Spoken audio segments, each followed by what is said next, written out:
The last seat on Flight 5. A 9 from Los Angeles to Portland was still empty when Adrian Ward and his daughter Maya hurried down the jet bridge. The gate agent had already announced final boarding, and the line had thinned to stragglers. Adrian carried a faded canvas backpack over one shoulder and held Maya's small hand tightly in his. She was 10 small for her age, with dark curls that refused to stay in their ponytail. Her breathing was shallow, a faint wheeze threading through each inhale. The cabin smelled of recycled air and coffee from the first-class galley. Heads turned as they passed, some curious, some annoyed. A woman in row 12 muttered something about late passengers under her breath. Adrian kept his eyes forward, guiding Maya toward the very back. Seat 37, C and 37D, he said quietly to the flight attendant stationed near the rear galley. She glanced at his boarding pass, then at Maya, who was already pressing a small inhaler to her lips. "Everything okay?" the attendant asked, voice professional but soft. Adrian nodded. "She's fine, just needs a minute." Maya lowered the inhaler and gave a small, brave smile. "I'm okay, Daddy." They slid into the last row. Maya took the window seat, immediately pressing her forehead against the cool glass. Adrian stowed the backpack under the seat in front of him and sat beside her, knees pressed against the seat back. The plane was nearly full, business travelers tapping laptops, families settling children, a few solo passengers already wearing noise-canceling headphones. Across the aisle, a man in a tailored suit glanced over, frowned at the faint wheeze that escaped Maya's next breath, then looked away. Adrian pretended not to notice. He had learned long ago that pretending was easier than explaining. The safety video played. Trays were stowed. Seatbelts clicked. The engines spooled up, and the aircraft began its slow taxi toward runway 25R. Maya reached for her father's hand. "You think we'll see the ocean from up there?" "Maybe," Adrian said, "if the clouds aren't too thick." She nodded, satisfied, and leaned against his arm. Her breathing steadied a little. Adrian exhaled slowly, letting the tension in his shoulders ease. Another flight, another day closer to whatever came next. In row 1, Isabel Chen sat with perfect posture tablet balanced on her knee. She wore a charcoal blazer over a cream silk blouse, hair pulled into a low knot. As CEO of Vestra Air, she rarely flew commercial anymore, but tonight she had chosen to ride the last VA9 of the day incognito, no entourage, no priority boarding announcement. She liked to feel the pulse of the operation from the passenger's perspective. Tonight, though, her attention wasn't on the cabin service or the timeliness of the beverage cart. Her tablet screen showed real-time telemetry from the flight deck, engine performance, cabin pressure, structural vibration readings. A faint irregularity had appeared on the wing sensor feed during pushback. Nothing critical, just a whisper of oscillation that shouldn't have been there. She tapped a note into the margin of her digital log monitor during climb. The aircraft accelerated down the runway, lifted off smoothly, and began its climb into the Southern California night. The cabin lights dimmed. Most passengers settled in for the short hop north. 45 minutes later, at 31,000 feet, the first tremor came. It started as a low hum, almost imperceptible, like distant thunder inside the fuselage. A few passengers looked up from their screens. A flight attendant paused, mid-service tray in hand. Then the vibration deepened. The left wing seemed to shudder once, twice, then settle again. Overhead, bins rattled faintly. A woman in row 22 gasped. A child began to cry.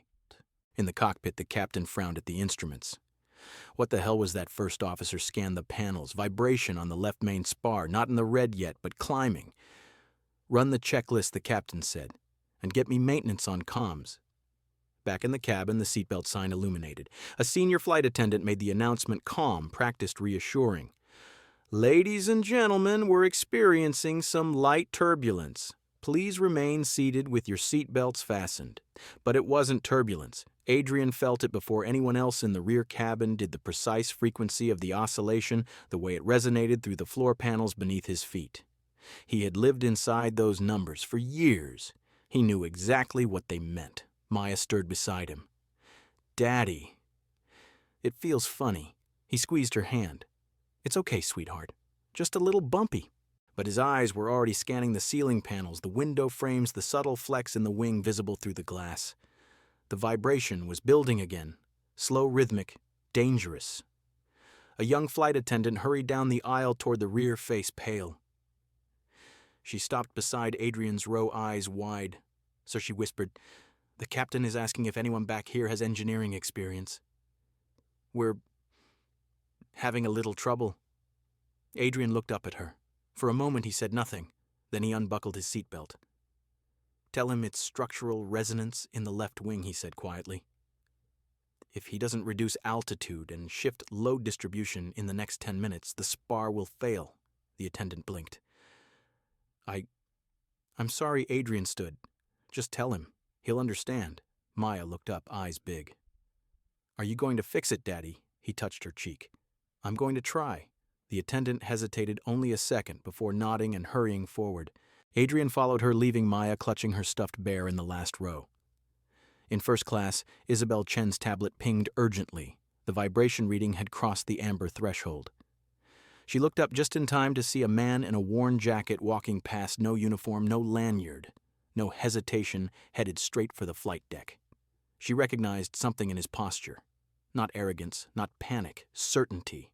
And in that moment, she knew the night was about to change. The flight deck door hissed open, and Adrian stepped inside without ceremony.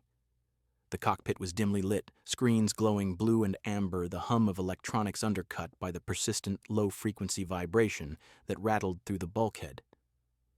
Captain Elena Reyes sat in the left seat, hands steady on the yoke eyes flicking between instruments and the first officer beside her. Both turned as Adrian entered. "Who the hell are you?" Reyes asked, voice sharp but controlled. "Adrian Ward," he said simply. "You asked for someone with engineering experience." "That's me." The first officer, younger name tag reading M. Torres, glanced at the vibration readout. "We've got structural oscillation on the left wing. Maintenance says it's turbulence-related, but the amplitude's climbing." "No red flags yet, but it's not turbulence," Adrian interrupted quietly. He moved forward, eyes already scanning the primary flight display, the engine parameters, the subtle flex indicators on the wing roots. "It's resonance in the main spar. The frequency matches the natural harmonic of the VA9 wing assembly under moderate headwind shear. You're seeing secondary coupling from the aileron actuators. If it builds another 2 cycles, you'll get fatigue crack propagation. So 10 minutes, maybe less." Reyes stared at him. How do you know that Adrian didn't answer right away? Instead, he leaned over the center console, pointing to a non-standard data field on the lower ICAS screen. "You still have the old auxiliary load distribution algorithm running in background mode. It's the one I wrote 7 years ago. It's trying to compensate, but the primary system is overriding it because someone disabled the fallback logic to save on maintenance cycles." Torres blinked. "You wrote..." Adrian met the captain's eyes. "I was lead structural engineer on the VA7 program. The VA9 inherited 62% of the airframe design, including the spar geometry that's now trying to tear itself apart." Silence filled the cockpit for 3 heartbeats.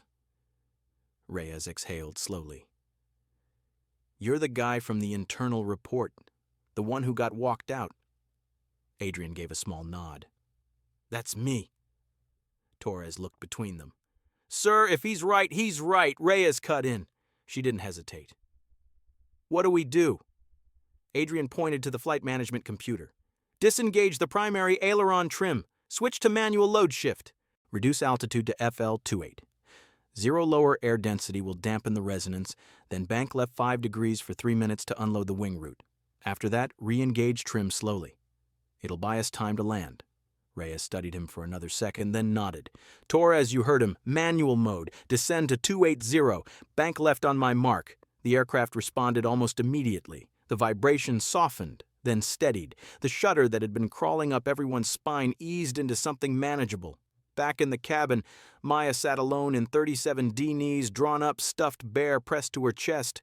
A flight attendant, different from the one who'd fetched Adrian, knelt beside her.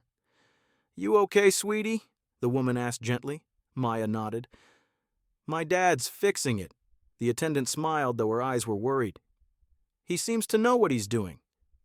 "He always does," Maya said simply. "When things shake, he makes them stop shaking." In first class, Isabel Chen's tablet had gone quiet. The vibration trace on her screen had flattened. She stared at the data for a long moment, then looked up. Through the curtain gap, she could see the silhouette of the man who had just walked into the cockpit like he belonged there. She knew the name Adrian Ward. She had read the termination file years ago briefly during a handover briefing, a cautionary tale of an engineer who lacked alignment with corporate priorities. She had skimmed the report he'd submitted, dismissed it as overly conservative, and moved on. The VA-9 had gone into full production. Contracts had been signed. Shareholders had been pleased. Now the same aircraft was limping through the sky because of the very issue he had warned about. The descent continued smoothly. Portland approach cleared them for priority landing on runway 28R. No emergency declared. Reyes didn't want to panic the passengers, but the tower was ready with fire and rescue standing by. As the wheels touched down with a gentle thud, the cabin erupted in spontaneous applause. People clapped because the plane had landed safely, because the shaking had stopped, because they were on the ground. They had no idea how close they had come to something much worse. Adrian remained in the cockpit until the aircraft taxied to the gate. Reyes turned in her seat. "Thank you," she said. It was all she needed to say. Adrian gave a single nod. "Just get them home." He stepped back into the cabin. Maya was waiting, eyes wide, but calm. She stood up as he approached and wrapped her arms around his waist. "You fixed it," she whispered. "I tried," he said, kissing the top of her head. Passengers were already standing, gathering bags, chatting about the rough ride. No one looked twice at the tired man in the worn jacket and the little girl clutching a bear.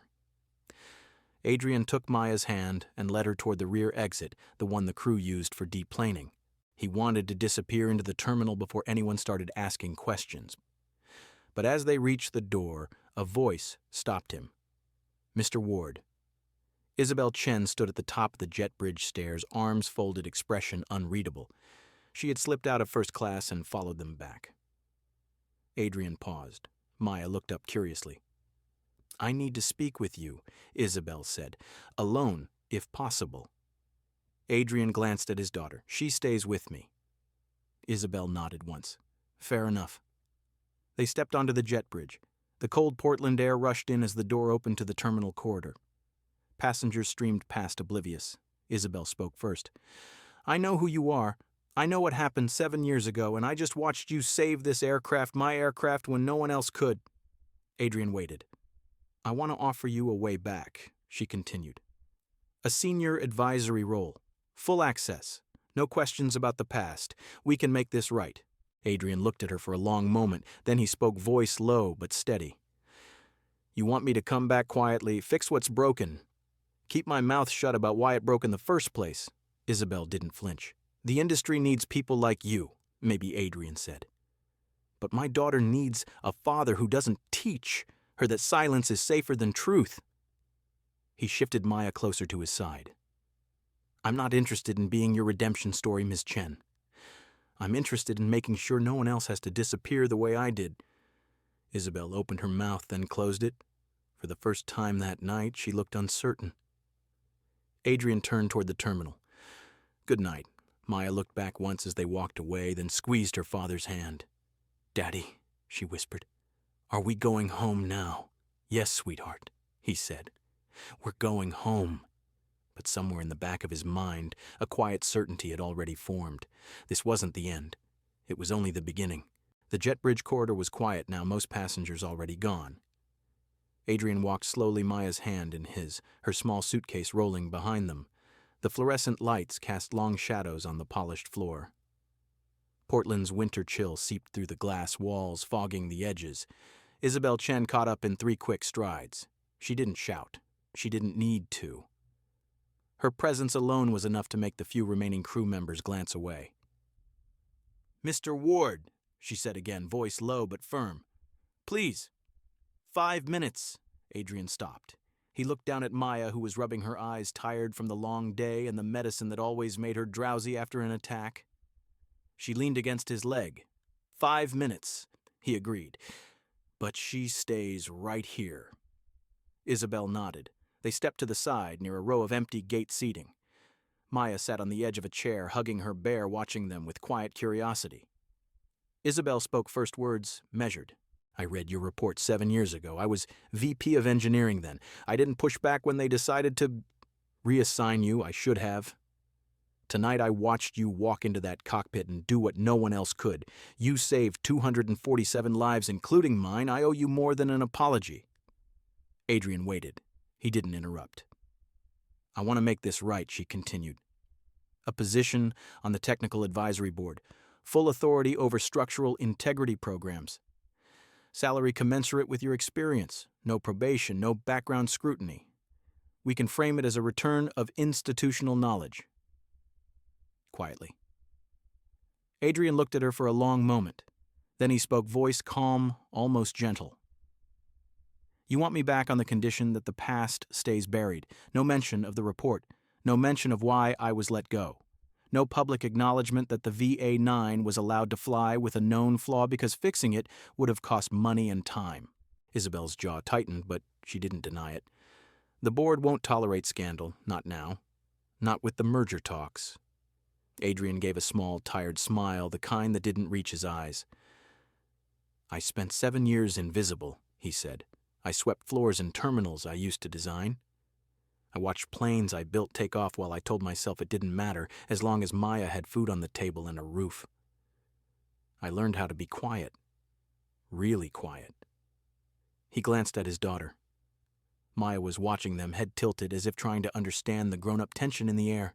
But tonight, Adrian went on when the wing started singing the exact frequency I warned about, and Maya looked at me like she always does, like I could fix anything. I realized something. I can't teach her to stand up for what's right if I keep bending whenever someone offers me a chair at the table. Isabel exhaled slowly. "What are you asking for?" "I'm not asking," Adrian said. "I'm telling you, if you want my help fixing what's broken, it comes with the truth. All of it. The report, the termination, the cost-cutting that turned a design margin into a death trap. I'll speak, publicly, and if that means your merger falls apart or your stock dips, that's the price." Isabel studied him. For the first time, the polished CEO mask slipped, revealing something raw underneath regret, maybe, or fear. "You understand what that would do to the company," she said quietly. "I understand what it would do to the next engineer who finds a flaw and wonders whether speaking up is worth losing everything," Adrian replied. "I've lived that question for 7 years. I'm done wondering." Maya tugged on his sleeve. "Daddy, can we go home now? I'm sleepy." Adrian crouched to her level. "Soon, sweetheart. Daddy's almost done talking." He stood again facing Isabel. "I'm not doing this for revenge," he said. "I'm doing it so the next person doesn't have to disappear. So the next father doesn't have to choose between his conscience and his child's future." Isabel looked at Maya, really looked at her for the first time. The girl's eyes were wide, trusting, completely unaware of the stakes hanging in the air between the two adults. "I'll need to speak to the board," Isabel said finally. Adrian nodded once. "Do what you need to do, but don't take too long. There's another VA-9 leaving LAX in 90 minutes. Same configuration, same wing. If the resonance starts again, they won't have me on board." He turned away, taking Maya's hand. Isabel watched them walk toward the terminal exit. The little girl glanced back once, offering a small wave. Isabel didn't wave back. She stood motionless, tablet clutched in both hands, the weight of 7 years settling on her shoulders. In the distance, the airport PA system announced the final boarding call for a flight to Seattle. Isabel looked down at her screen. The telemetry feed from the second VA-9 was already showing early signs of vibration. She closed her eyes for 1 second. Then she started walking fast toward the executive lounge. She knew exactly who she needed to call, and she knew the call would change everything. The executive lounge at Portland International was nearly empty at this hour. Dim lights, leather chairs, the soft hum of a coffee machine. Isabel Chen sat alone at a corner table, tablet, open phone pressed to her ear. Her voice was low, urgent. "Get me the duty officer at Ops Center, now." On the other end, a voice answered quickly. "Ma'am, we have a developing situation. VA-147 out of LAX to Seattle. Same model. Vibration on the left wing reported at flight level 320. They're holding altitude, but the amplitude is climbing. Same signature as your flight." Isabel closed her eyes for 1 second. How many souls on board? 214, including crew. She stood. Patch me through to the captain. And locate Adrian Ward. He's still in the terminal. I need him here immediately. Less than 10 minutes later, Adrian walked into the lounge with Maya asleep on his shoulder, her head tucked against his neck. He hadn't wanted to come back. He had planned to take a cab, get Maya to bed, disappear into the night like he always did. But the message from airport security, polite, insistent, had changed that. Ms. Chen requests your presence. It's urgent. A second aircraft. He laid Maya gently on a couch, draping his jacket over her, then turned to Isabel. She didn't waste time on greetings. Another VA-9, identical issue. They're 30 minutes into cruise. The crew is running checklists, but it's the same resonance pattern. They don't have an engineer on board who knows the system like you do. Adrian looked at the large monitor on the wall. Live telemetry streamed in vibration amplitude, rising steadily, red warnings flashing on the structural health page. They shut down the auxiliary stabilization layer, he said quietly. To save on maintenance costs. I told them 7 years ago it was a critical fallback. Isabel's face was pale. Can you stop it from here? Adrian studied the data. Maybe.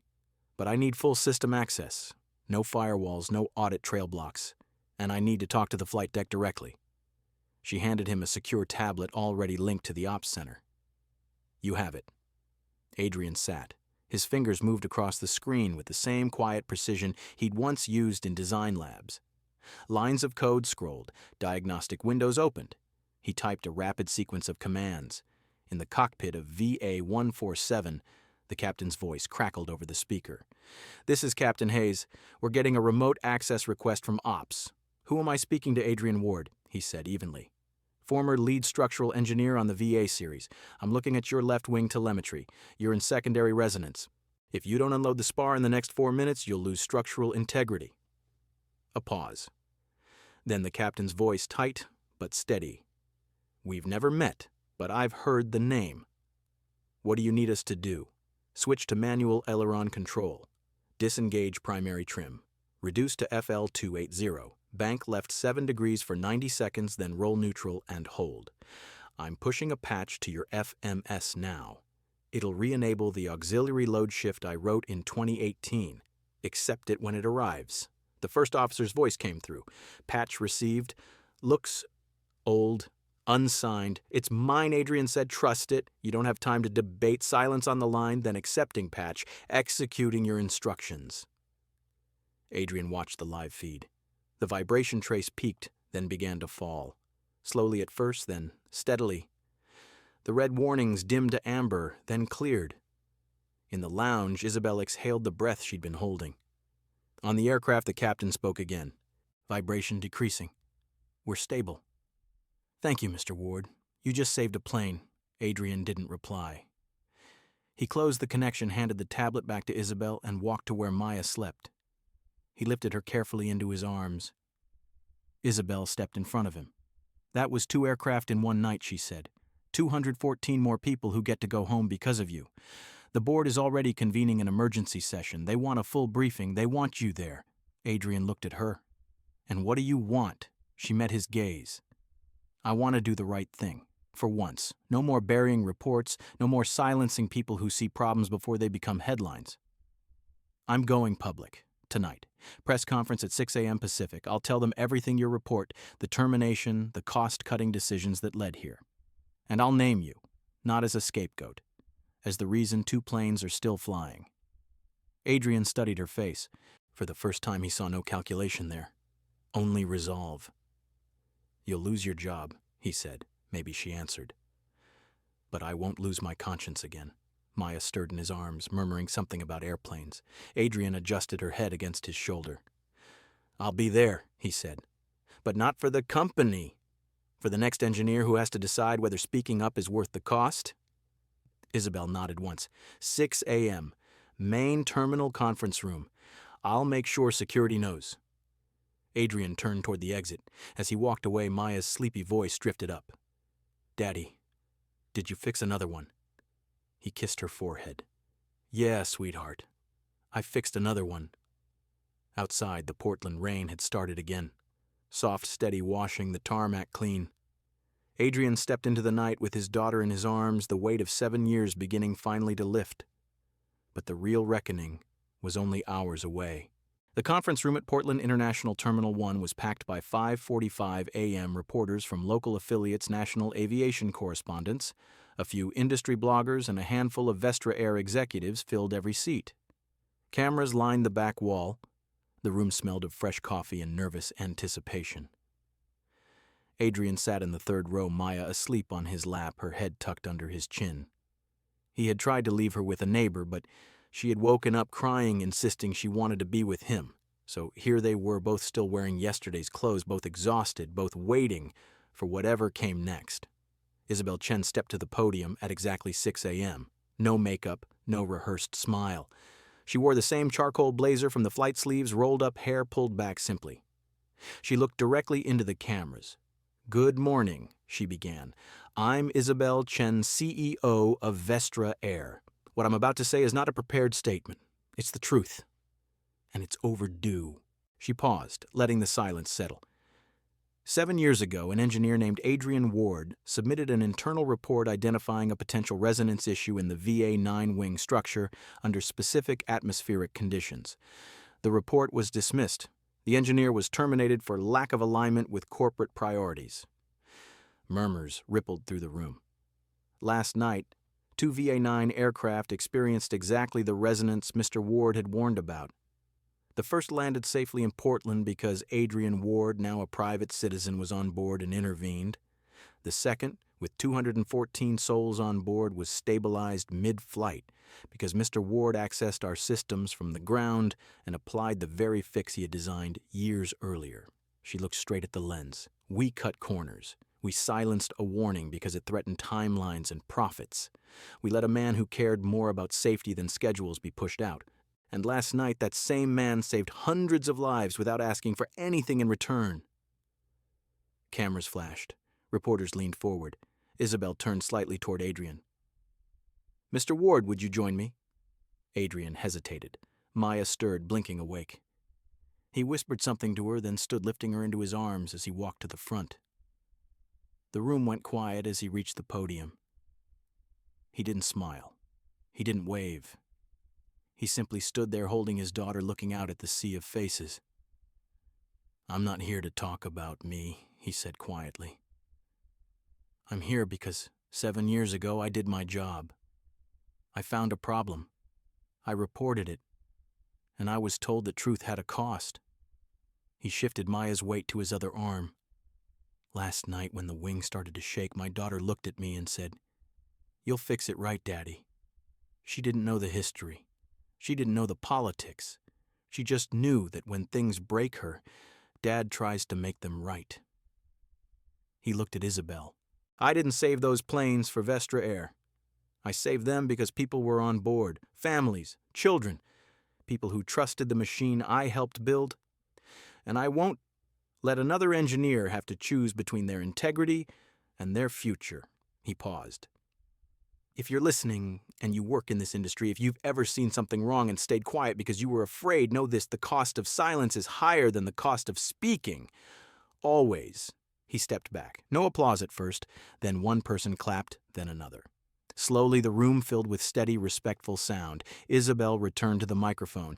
"Effective immediately, I am stepping down as CEO. An independent review of the VA-9 program has been commissioned. All cost-saving measures that compromise safety margins will be reversed, and we are establishing the Adrian Ward Scholarship for Ethical Engineering, full funding for students and professionals who demonstrate courage in identifying and reporting risks." She looked at Adrian one last time. "Thank you, Mr. Ward, for showing us what accountability looks like." Adrian nodded once. Then he turned, carrying Maya toward the exit.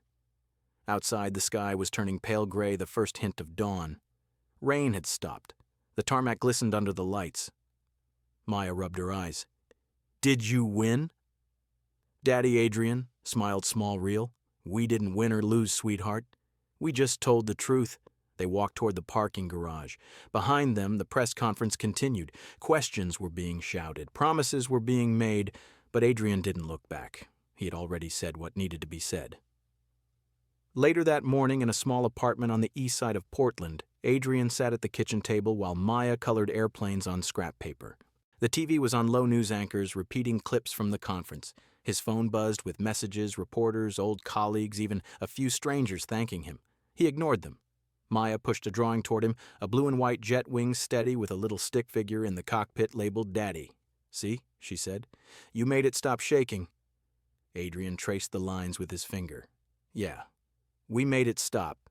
He looked out the window. A plane climbed into the distance, another VA-9 probably. It banked gently, wings level, climbing clean into the sky.